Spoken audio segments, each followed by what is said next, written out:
Hey everyone, my name is Sean Cotter. I am the executive director for Wicked Queer, Boston's LGBTQ plus film festival. I'm here with the many directors, lots of directors from our men's shorts program, which is entitled "Get Out of My DMs and Into My Sheets," because that's the vibe right now. I don't know about you, but I've been sheltered and too sheltered, so I'm ready for it. Ready for some spring attention. So I'm gonna have everyone go around. Maybe Craig and Ryan can start with you, and then I'll have you guys introduce yourselves and introduce your film. Hi, I am Craig Hunter from New York City, and And I'm Ryan Harmon. our film is called Fort. Abra, if you want to go next. Yeah, of course. Sorry. Hi, I'm Abram, and I am the filmmaker from I Should Feed My Cat. I'm from LA, but I currently live in. Okay. Dazzy. Hi, I'm Daji. I'm the director of Christmas Eve, and I'm from China. But I'm currently based in New York. Welcome. Bring us home, Chris. Well, I'm Chris. I'm from Miami, and my film is called The Truth of a Thousand Nights. Welcome, filmmakers. We're excited to have you. Our men's shorts program is appearing live in person on it's tomorrow night, so the 14th. Woo! At 7 p.m. at the Brattle, and then we'll be doing a virtual encore of it starting the morning midnight on the 15th. Or the 14th, depending on how you go. And it's going to run till the end of April because we're doing a April takeover. Sorry, April, you are now gay. So I guess my first question for all of you is, how did your product, everyone in the program has a very disparate vision of sort of men's male sort of oriented story, men's presenting story. How did you sort of come to make your film? So we'll start with Fort. Well, Fort is definitely like an exercise in just sort of following a creative urge, no matter where you think it's going. So it just kind of started from us going to the beach and creating these structures that just kind of over time became more and more elaborate and started getting attention from our nearby beachgoers. We started it as a photography project as well. And then I realized that I had a camera that shot really good video. So we kind of like to say it got, more complicated when we did that. Abram, do you want to go next? Yes. So I met the main actor in the film, Andres Cifuentes, here in Brussels, because when I moved here, I didn't know anyone. I didn't know how I was going to make a film because I'm doing a master's. And he is, so we talked about making a film about like a middle-aged queer Latino man in French-speaking Belgium. And that's how it came to be. That's amazing. Chris, how about your film? I realized that I had a lot of issues to work out surrounding hookup culture.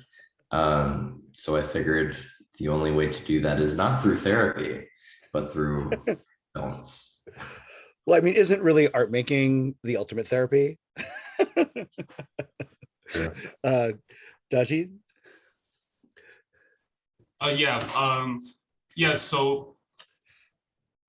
So I kind of like I wrote my story during the COVID lockdown, back in 2020, and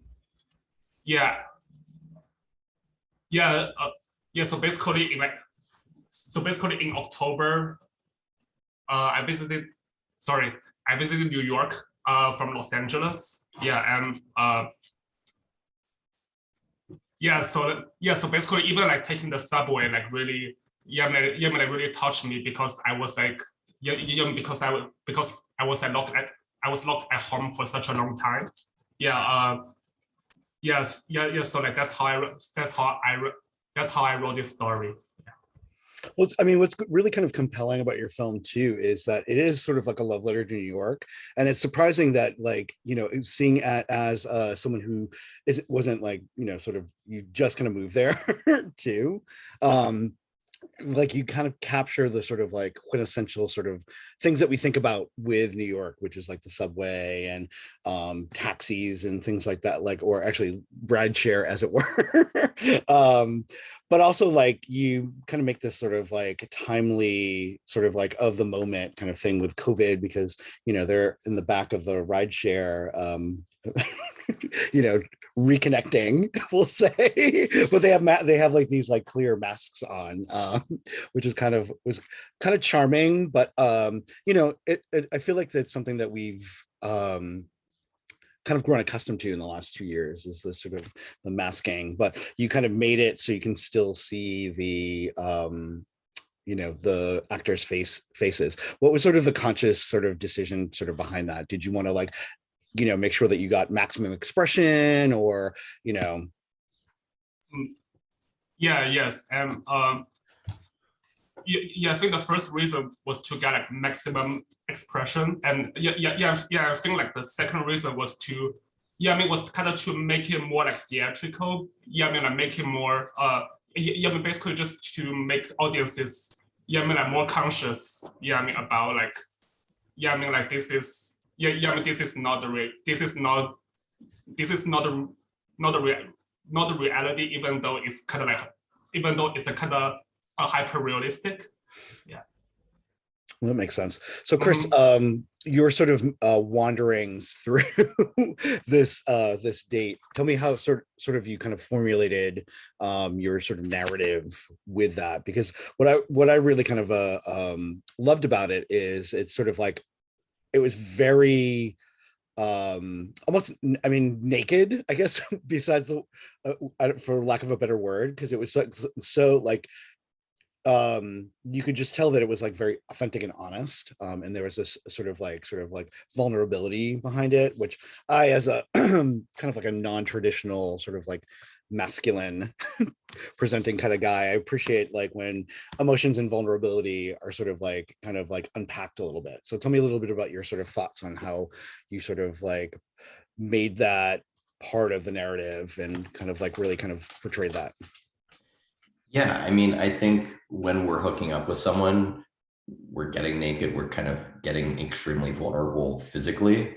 So I kind of wanted to match that emotionally. And I know what I present in the film is rare. When you go on a hookup, it's kind of just like a blow and go sort of thing. Sorry, I don't know if that's totally fine.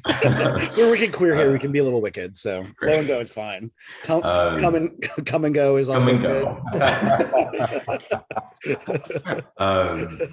Yeah, so I wanted to kind of live in this fantasy world where like it was like the ideal, like, first date where you like work out all your issues, or at least a good amount of them on the first date. Yeah.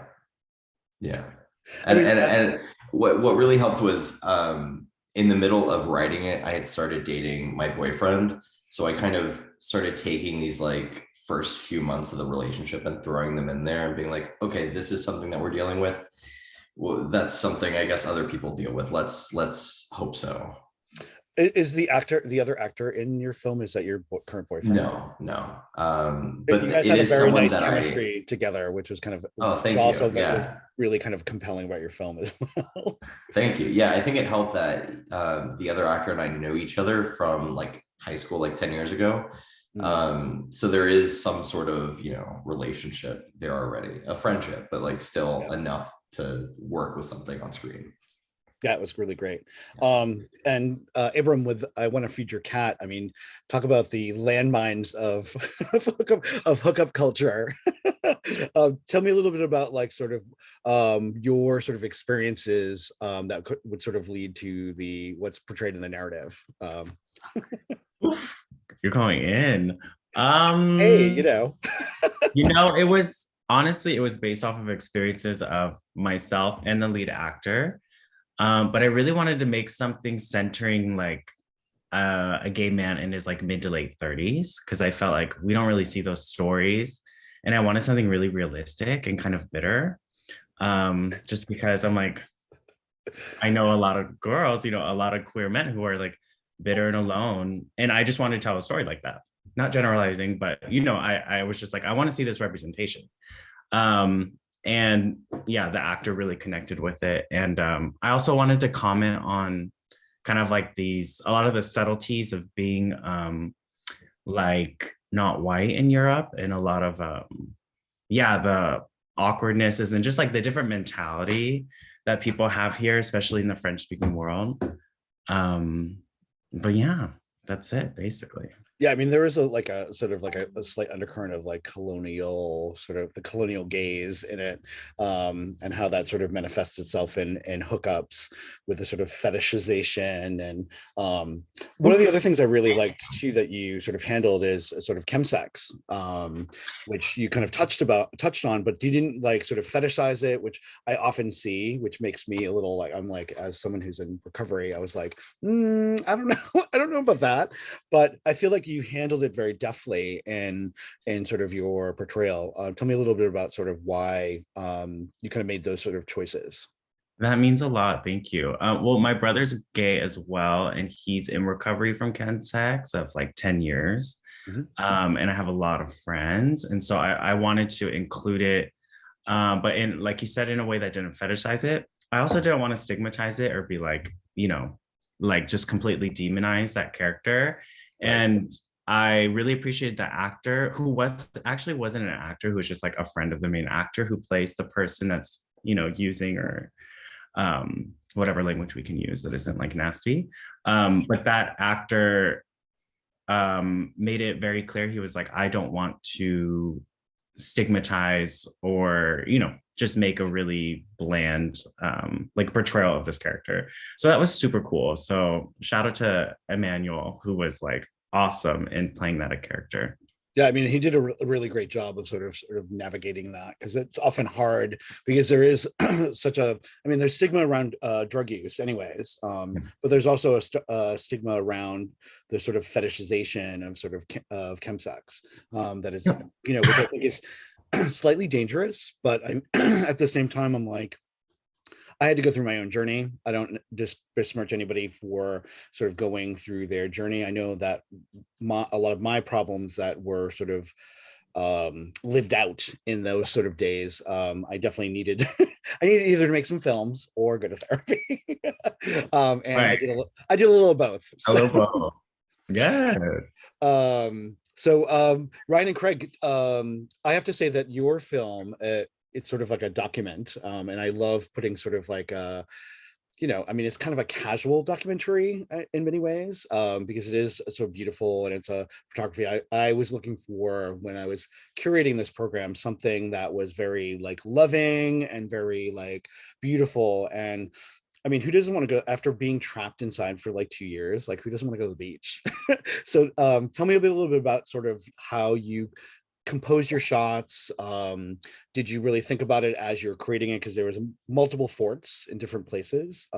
Did you sort of have like a design for how you shot? Ryan would be responsible for that. He has a great eye. Yeah, I just wanted to shoot as if it were fiction in some ways, where you do complete coverage. So I'd like get a wide, get a medium, get a close up, but I didn't pay attention to the chronology of any of it. And that's like how the film is organized in the end, is that it's like a jumble of forts, but we paid attention. The narrative itself is like the process of making them rather than the process of making each one. So I think go ahead. I think that it's so important for us to document every process, and it just ends up being more than a documentary, but the self-portrait of the two of us, because it's our relationship. We're just starting out. We're going to the beach. We're naked all the time together in the hot sun, and it's just a hard. Actually, personally, it was like a tense time, and so it's just sort of like this time capsule almost of like this time period we were spending together, like every day we could at the beach, and making a film and not knowing what's going to come of it. Also, in terms of composition, sometimes we weren't even looking in the camera. Like if the two of us are together on screen, it's like stuck in a monopod in the sand. So it's like if I'm on screen, he was shooting me. If he's on screen, I was shooting him. So those were kind of the strategies that we went about using to make the film. And like, how was the editing process? Because that also, like, I mean, it's very I mean, it could have been a big jumbly mess, to be honest. But I was like, there's a beautiful poetry to it. And again, it's very like what kind of appeals to me about your film is it has this sort of like there's beauty, there is you can sense the affection between you two, but there's also a nice calmness and almost poetry to sort of like what you're capturing on screen. Yeah, I mean, all that's whittled down from like 12 hours of footage. So, you know, it's a very extensive process. Pandemic helped, you know, we're home going through all this footage and thinking about it's like an ode to pre-pandemic summer, you know, so, but, you know, maintaining that vibe of what it feels like to be at the beach and be with your partner and look at the horizon and experience those inner questions, you know, like that was really important to maintain. Yeah, I mean, you definitely got that sort of contemplative, like sort of like what it is to kind of be at the beach. Like I almost wanted some sunscreen.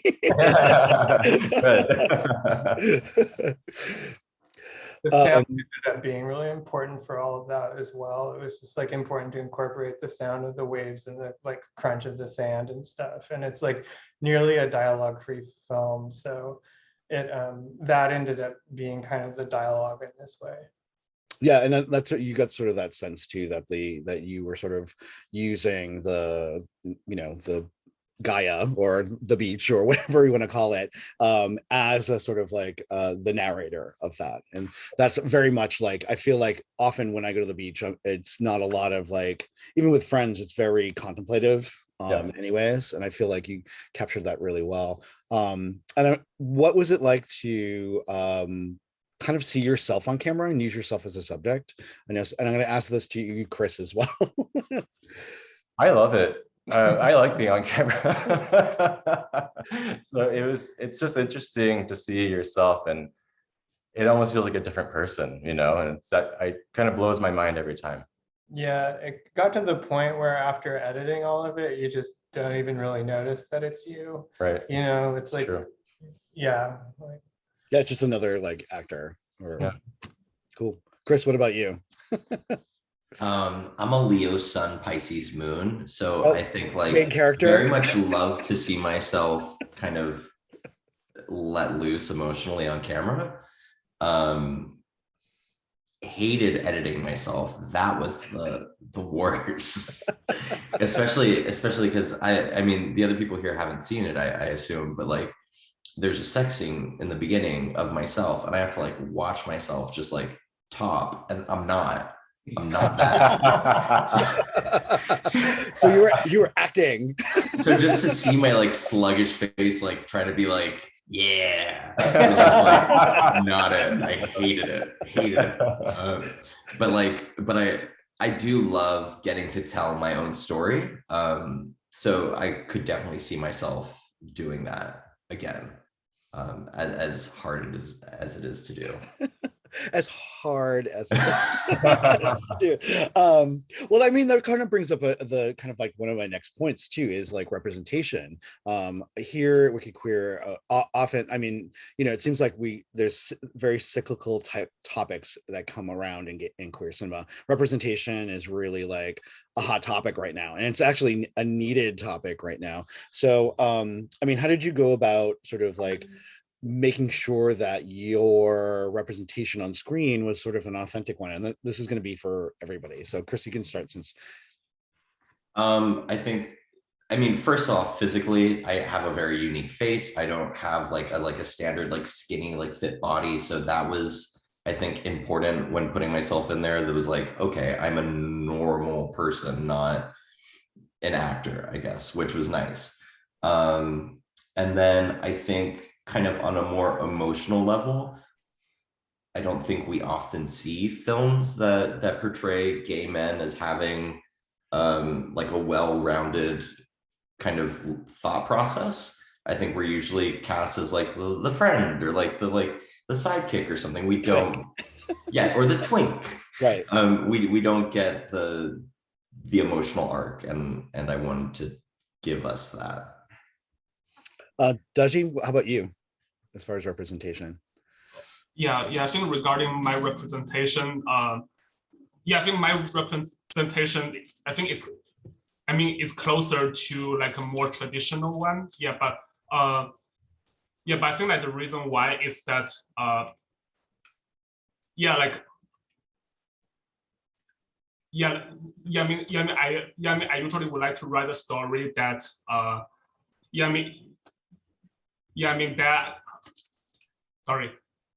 that has enough experience to like refer to, as well as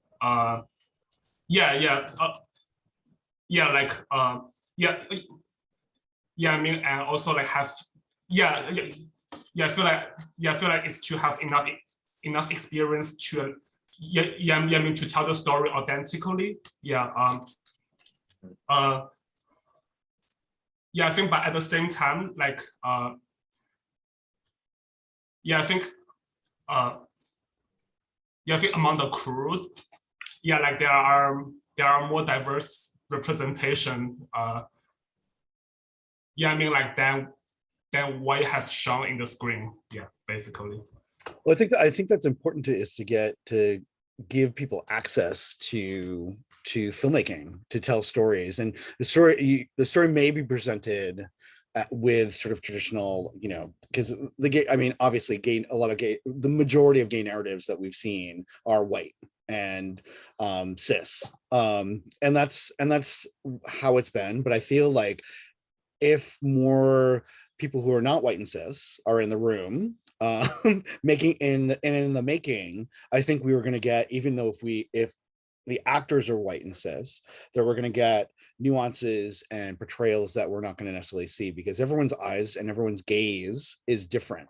And that's what sort of I appreciated about your film so much, is that, again, it felt like it didn't feel touristy at all in New York City, and it felt really kind of like a situation that could happen, like realistically. And that's what was sort of like the wonderful thing about your film, is that although the recycling bit was a little crazy, but it was, again, plot devices to the means. Just to keep the plot going.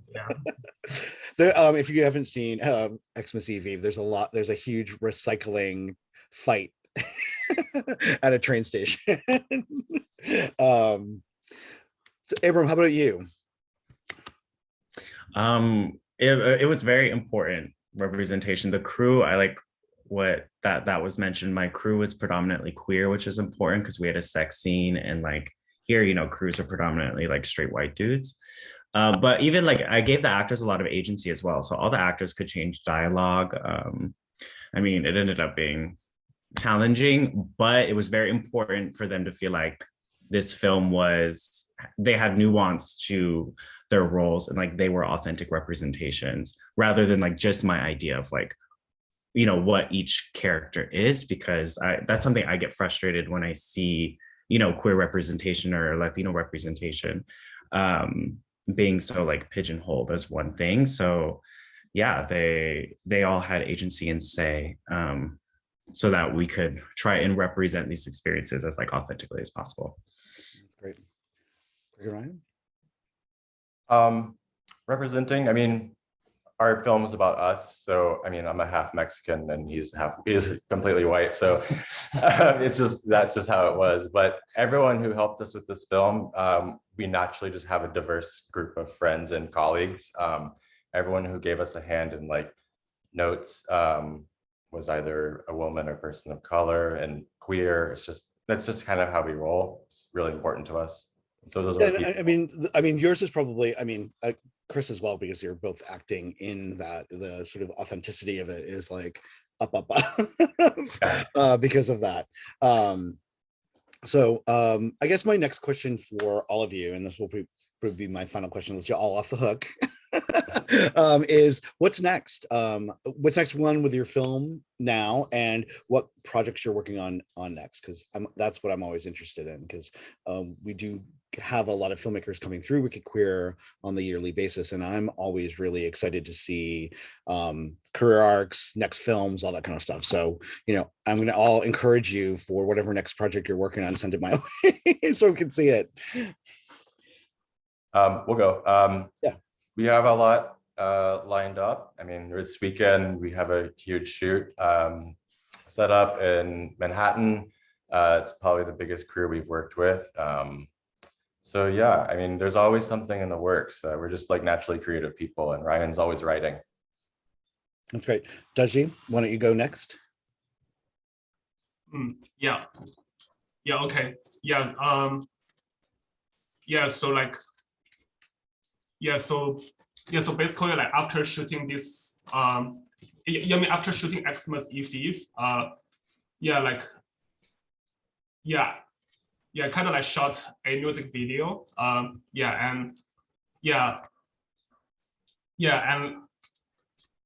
Basically, like right now I'm like working on like a script, for like a high school drama. But it's also kind of like short film. I'm gonna use like a similar kind of like hyper realistic style. But also a bit like more over the top. Yeah, I would say. Nice. Are you planning ever to make a sequel to Xmas Eve, like Xmas Day or something like that? Yeah. I'm thinking about it. Maybe in 10 years. Okay, nice. I'm like revisiting of that. Abram, and then Chris will bring us home. Yes. I am making like an essay film, like a personal essay film that's like super experimental and fun, because I go out every day with an HD cam and I just shoot, and then I edit. So that's what I'm doing, and it kind of comments on like similar things like racism and homophobia in Europe and in like the indie art world, because it's a fucking mess. These people have me fucked up. But so tell those tales. They have me fucked up. But I'm trying, I'm trying to like make it cute and artsy and like programmable. So yeah, that's that. God bless. Nice. Go ahead, Chris. That's funny that Abram says that, because I also do like personal like essays through video. So we should talk later. But I'm working on one right now about just getting older and how the idea of family is kind of changing as I get older, and how it's growing, and how my boyfriend's family is now also my family, and it's the whole thing. But I'm also working on making a queer film festival down here in Miami. Nice. Not to steal Wicked Queer's gig. Well, I'm up to franchise, so let's talk. So that's also something I'm working on. So that's happening in June down here in Miami. Yeah. Gonna steal some Outshine's thunder. No, Outshine is great. Well, thank you all for joining me on this afternoon. It's sunny here in Boston, but for those of you who are watching, if you haven't seen Men's Shorts, please do. It is streaming now until the end of April on Zerb TV. And if you're in person, come and see us tomorrow night, April 14th at the Brattle at 7 p.m. for live projection and tears and I don't know, popcorn and all that kind of stuff. Thank you all for joining us. All right.